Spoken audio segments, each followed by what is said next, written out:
Mock scrapes really truly are one of the most underutilized yet potentially helpful tools we have at our disposal. Now, that said, there is all sorts of baloney about wildly exaggerating what mock scrapes can do. What I'm really looking for is if I can get that mature buck that's out in that open food source to come over here and work that mock scrape, that is a huge, huge win. And you know what? We're about to show you how to pull that off.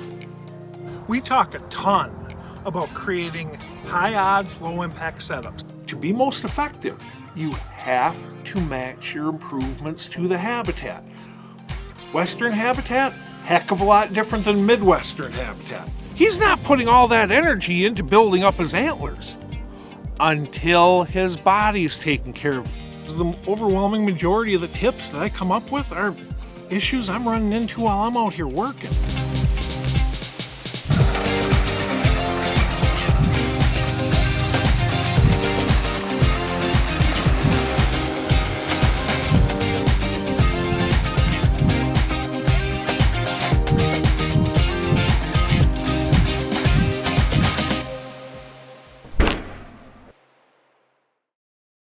There are a couple shows I'm going to do each and every year, frankly, because, hey, the shows I do, as I've started to share this year, the dirty little secret is I'm actually doing shows while I'm out working. And that is a large part of why I will be doing a mock scrape show every single year, because frankly, mock scrapes are one of the most underutilized yet powerful tools at our disposal, and frankly, they do not have to cost us a cent.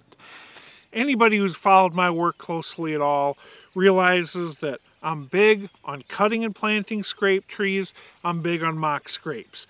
If you're going into a new area or an area of your property that you want to understand a little bit better, just go out there and make a whole bunch of mock scrapes. Put a bunch of licking branches that those bucks are going to darn near bump right into, at nose level. Some of the times I'll go ahead and scrape a little bit of the dirt. Well, for scouting, I scrape an oval of dirt underneath it because I want to go ahead and inspect that track. I come back and there's an overly large track there. You know what? That's a mature buck. Now, I don't know whether or not it's going to have real impressive headgear or not, but it's a pretty darn safe bet that is a mature buck.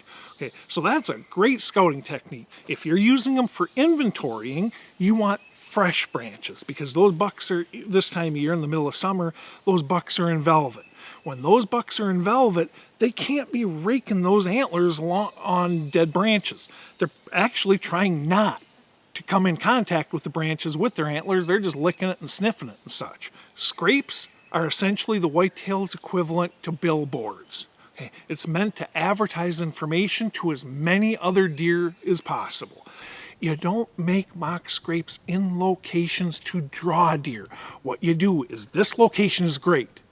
This is where I want my stand. So now let's go ahead and add a mock scrape to make that stand site that much better. I can all but promise you that if I take a branch, bend it down and stick it right here as those bucks are going through here, and those two for that matter, they're going to stop and they're going to check out that branch. They are some of the more powerful tools we have at our disposal. And I get it.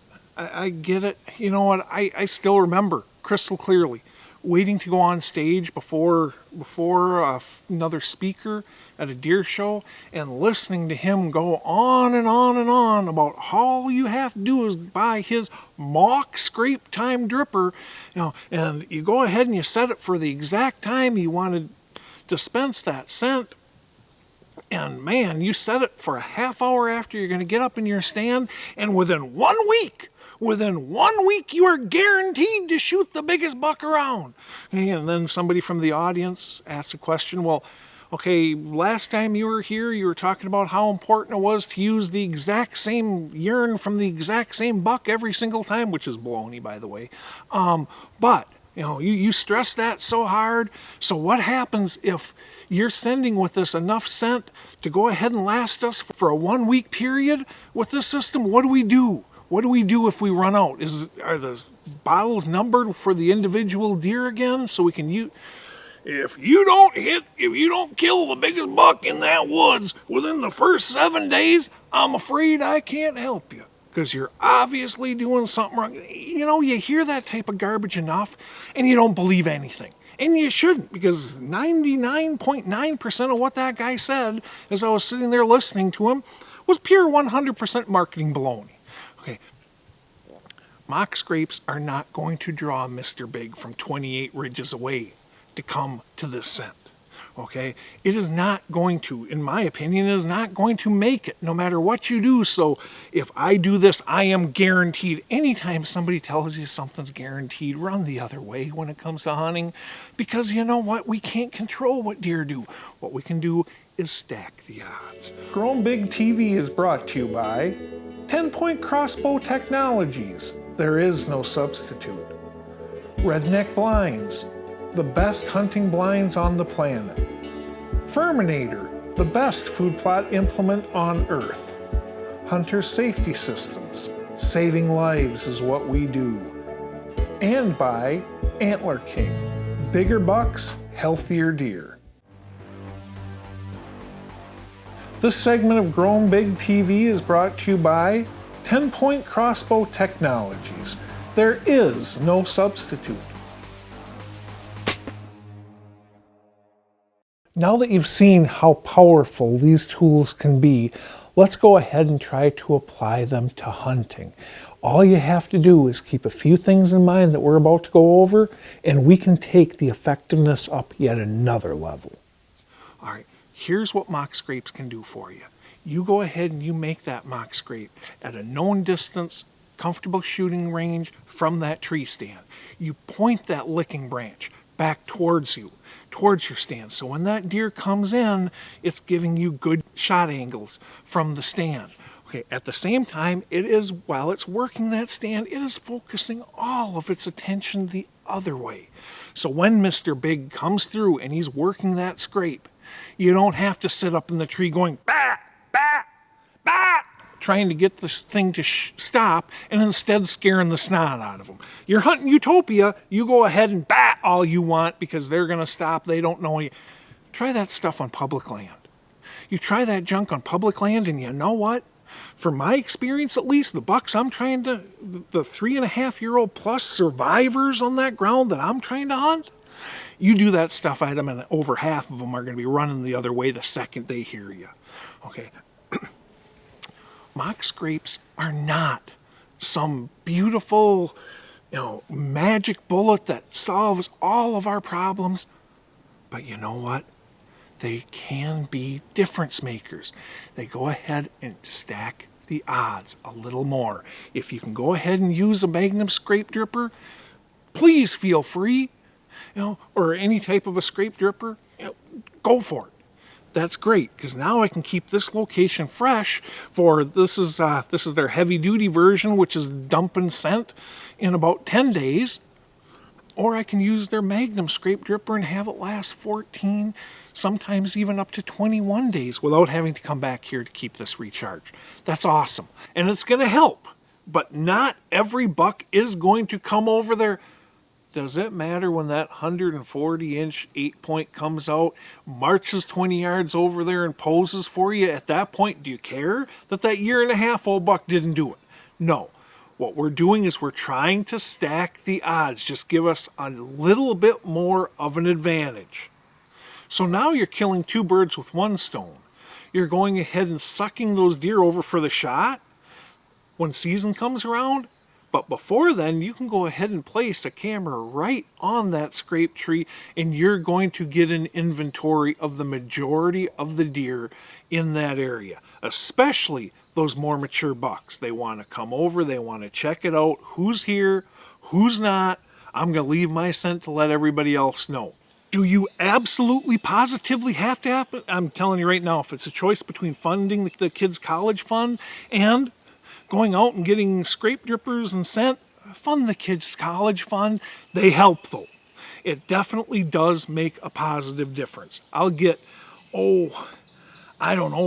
probably 10 to 20% more activity at this mock scrape by having that scent and scent dripper there versus that's scraping the exact same spot, and not having the scent.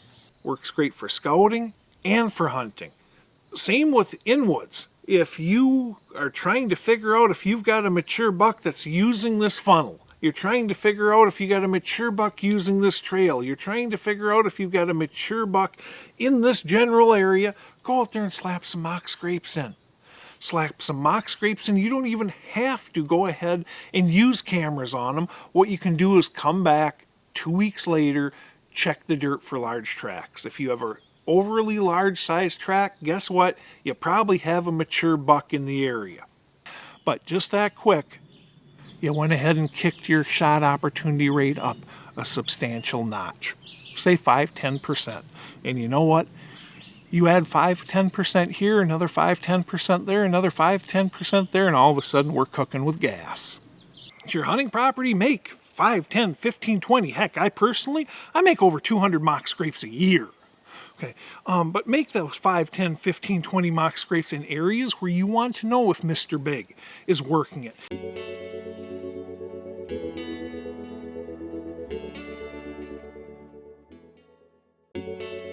Growing Big TV is brought to you by Chapin Sprayers, Chestnut Hill Outdoors, Reconics, see what you've been missing, and by Wildlife Research Center, the gold standard.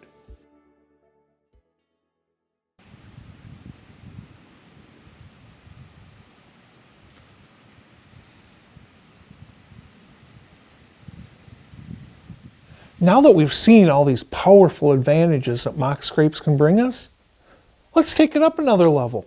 Let's go ahead and show you how you can make a scrape any darn place you want. It's your hunting property, make 5, 10, 15, 20. Heck, I make over 200 mock scrapes a year.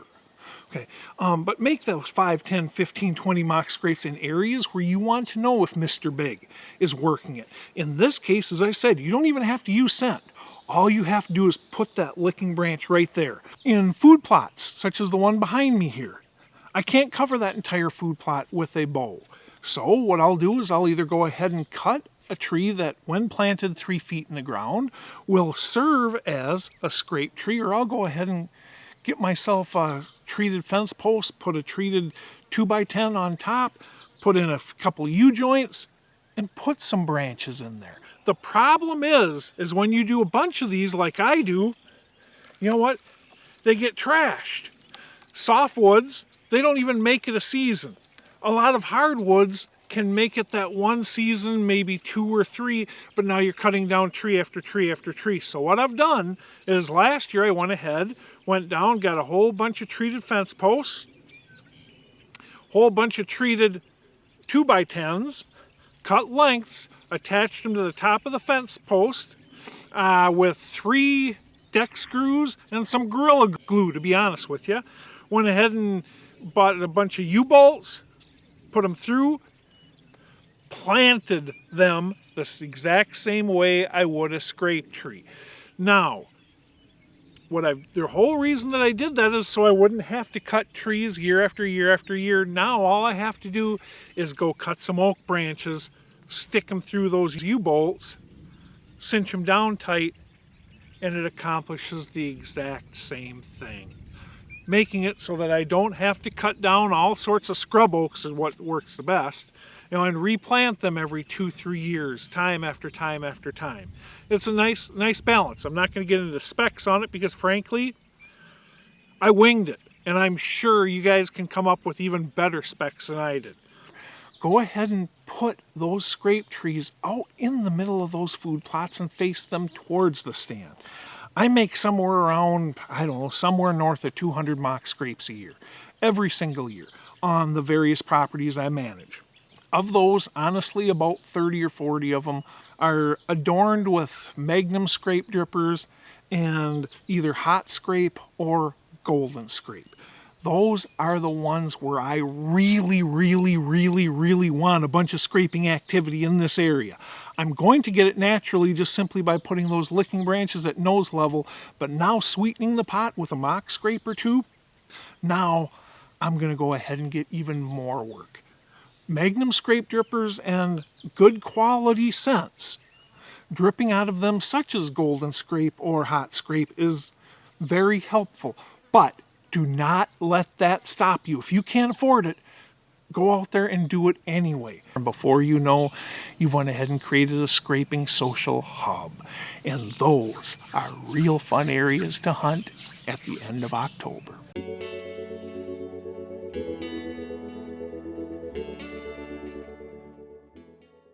Visit sportsmansguide.com today and see why they're the place to go to get where you want to be outdoors. Find the very best deals on the latest gear for hunting, shooting, camping, and everything else under the stars to fuel your passion.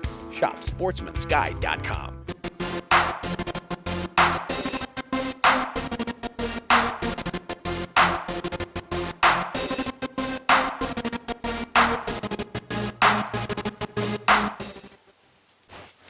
So we're here with Adrian Chapman, a good buddy of mine. He is the man. He is the master when it comes to furminators. And what we're going to talk today about is food plot prep. A lot of people are really confused, Adrian, about how exactly, what are the steps for putting in a food plot, what's critical, what's not. You know what, rather than me sit here telling you guys and girls about this, I'm going to actually turn it over to an expert. What do we need to do, Adrian? Well, there's a lot of different ways to plant food plots, but some of the common tools that I found give you the best food plots. Typically, you have to have something to mow down or burn down whatever existing vegetation is there. So you're either using a bush hog, a mower of some sort, or spray. Absolutely, yes, sir. Okay. And then you got to have something to turn the dirt. Some people use, an old spring hair or something, but what most food plotters use is a disc of some sort. It tends to be the So how we're discing the dirt? How fine do we need to get this? It really depends. I've grown very attractive food plots in poor soils that were not even turned over very well because there's not a lot of other browse for them. If you're trying to compete with corn and soybeans and stuff like that, the better you can prepare your dirt, the better your crop will be, and the more likely you are to attract deer to it. Okay, so that makes sense. It's a sliding scale, and what you're trying to do is you're trying to hit peak effectiveness. You're talking to northern Wisconsin, middle of the woods property. Geez, I mean, you get virtually anything to grow, and deer are going to hammer it. And that is something to keep in mind, is we're not cash cropping here. What we need to do is get just enough highly desirable food for the deer to consistently come here and feed. So all right, we've got it burnt, we've got it disked. Well, you've got to have some way to put the seed out. It can be, as depending on the size you're trying to put in, it can be as simple as a hand spreader or a bag spreader. A lot of people use a cone spreader. Those things can be very efficient or very inefficient depending on how you use them. A drop spreader also works very well, or even a drill if you're... Sure. So let's back up just for 1 second. When you're talking small seeds, you don't just want to, unless you really powder that dirt real good, you don't want to just go ahead and disc it up and throw the seeds on the ground. Correct. If you're planting small seeds, the best step to do in between it to get the most germination and the least amount of seed that's buried too deeply would be to cultipack that turn dirt before you put that fine seed out. But now, if we're talking cereal rye, if we're talking corn, we're talking oats, and we don't have a planter, it's actually not a bad idea not to pack first. Correct. Put it out in the loose soil, and then if you do have a packer, pack over top of that. And like, I know a lot of situations, a lot of setups don't work this way, but if you happen to have a unit that has a disc and a cultipacker, pretty good idea to do a very light disc while you're packing that, to work it in just even the... That's what I do. Okay, so now we got our stuff burned. We got our soils turned. We've got the seed in the ground. I imagine if we do need to incorporate fertilizer or lime, you do that before the seeds and disc it in a little bit. If it's a small seed, you're cultipacking, seeding over top, cultipacking again, correct? Yes, sir. If it's a large seed, no, right after you get done disking, you're throwing those seeds on the dirt, trying to get them to fall in the cracks. So small seeds, they fall too deep, they're never going to hit the surface.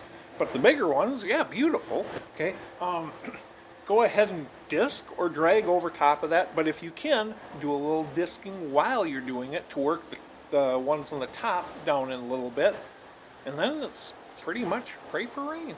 Absolutely. Most important ingredient most of the time. Beautiful. Thank you, my friend. Thanks, Steve. As you can see, no one thing we covered in this entire show is going to change the world for you. But you add enough of this stuff up together, and you know what? It ends up filling extra buck tags for you.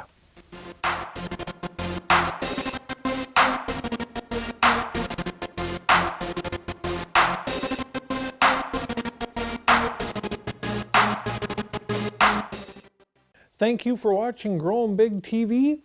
If you want more information, we've got the social media covered, we've got the magazine covered, we got the TV and thing covered. We are a wealth of information, and we're here to help you become better hunters and managers. Thanks again for watching Growing Big TV. Go forth and conquer, my friends.